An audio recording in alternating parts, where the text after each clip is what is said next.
guys! Welcome back to my YouTube channel. So for today's video guys, pag-uusapan naman po natin ngayon si G-Loan na matatagpuan natin kay GCash. So guys, itong si G-Loan ay isa ding legit na utangan. O yan, di ba? Naghahanap ka ng pwedeng utangan. So malay nyo guys, available na rin sa inyong GCash si G-Loan. I-check nyo guys. So for today's video guys, i-share ko sa inyo kung kailan ba naging available yung aking G-Loan, ilan ba yung naging G-score ko, ano ba yung mga tips para mapataas natin yung G-score, and paano nga ba ang paglo-loan dito kay G-Loan. So, but before we continue guys, disclaimer lamang po, hindi po tayo agent or promoter nito ni GCash ha. So, hindi po tayo sponsored ni GCash, pero naman, GCash baka naman. So, yun guys, so tara! Ang una muna po natin gagawin is i-open muna po natin ang ating GCash. Titingnan po muna natin kung ilan na ba yung ating G-score. So, paano ba natin makikita yung ating G-score? So, punta lang po kayo sa inyong GCash and then, after that guys, i-click po natin yung profile. So, guys, makikita po natin dito yung G-score. Ang ating G-score dito is 398. So, medyo hindi na siya kababaan, hindi pa rin naman siya kataasan.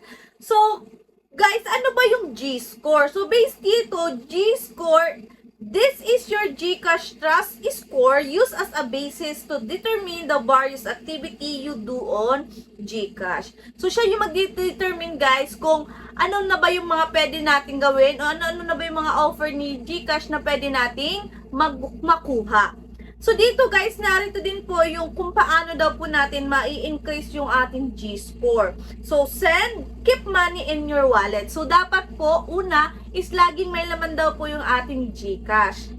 Pay, use for your recurring bills. So, guys, pag tayo po magbabayad ng ating mga bills, pwede na po natin gamitin yung ating GCash.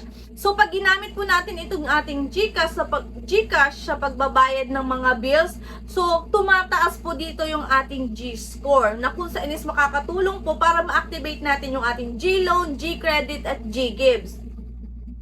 Borrow, pay early or on time. So, grow, invest in your future, enjoy, make the most out of deals, and ensure protect yourself and your family. So, based po yun guys kay GCash. Yun daw po yung mga paraan kung paano po natin ma-increase yung ating G-score. So, pero sa akin guys, sa aking experience, kaya siguro na-activate o na-activate agad yung aking G-Loan. Kasi guys, talaga naman, totoo yung sabi ni GCash na dapat po is lagi natin siyang ginagamit.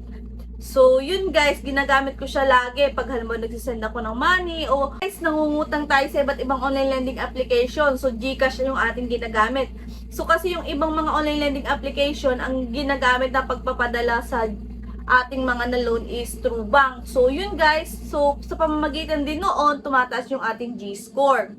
Hindi ko guys alam na pwede na pala ako mag-loan sa G-Loan. So, nakita ko merong text sa akin si GCash. Ang sabi niya is, i-maximize ang negosyo mo, get instant cash with fair interest rates via G-Loan, tap borrow G-Loan on the GCash app to learn more. So guys, nung nakita ko yung text na yun ni GCash, so pumunta agad ako, inopen ko agad itong aking GCash, and then pumunta agad ako dun sa borrow.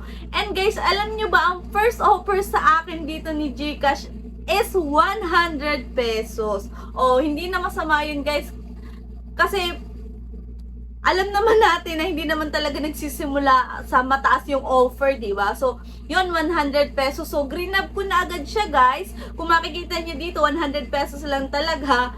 Payable in 14 days siya. Interest rate is 0%.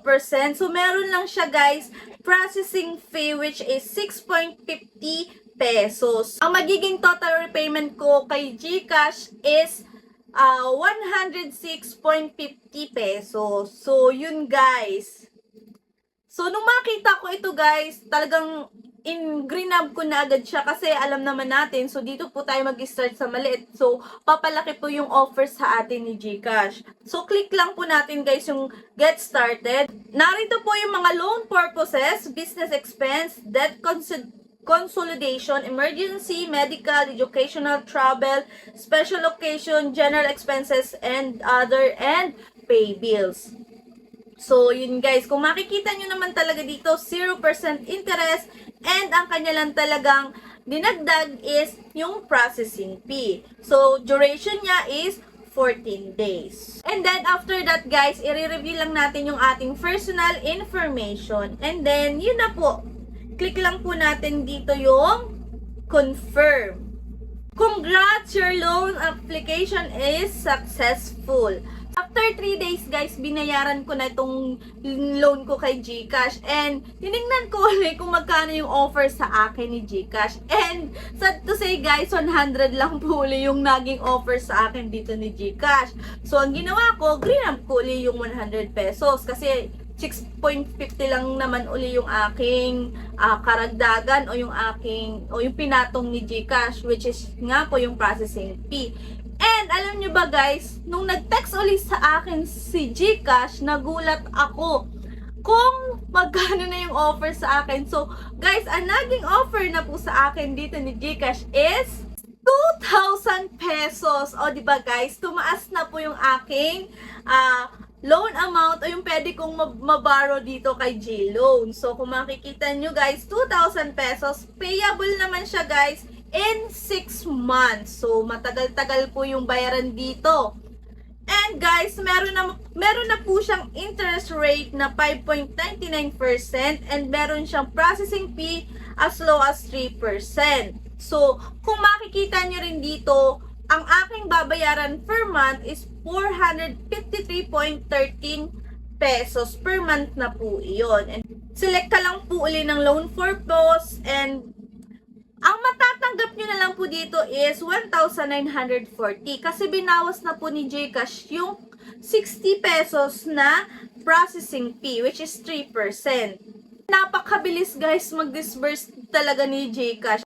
Refresh lang natin yung GCash, ando na po agad yung ating na loan kay GCash. So, yun guys, yung aking experience kay G-Loan. So guys, i-check nyo na yung inyong mga GCash. Malay nyo, available na sa inyo si G-Loan. Mag-loan na rin kayo dito. Kasi legit talaga si GCash. Yun guys, kung may tanong kayo about kay G-Loan, comment nyo lang sa comment section at sasagutin po natin.